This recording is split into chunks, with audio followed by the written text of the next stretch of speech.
I really fucking hate that this is actually a real fucking thing. Like,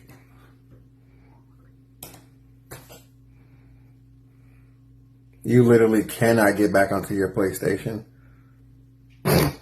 It will literally not allow you to get back onto PlayStation in any shape, form, or fashion unless you agree to all of this shit just because the fucking EU fucking decided to do some bullshit.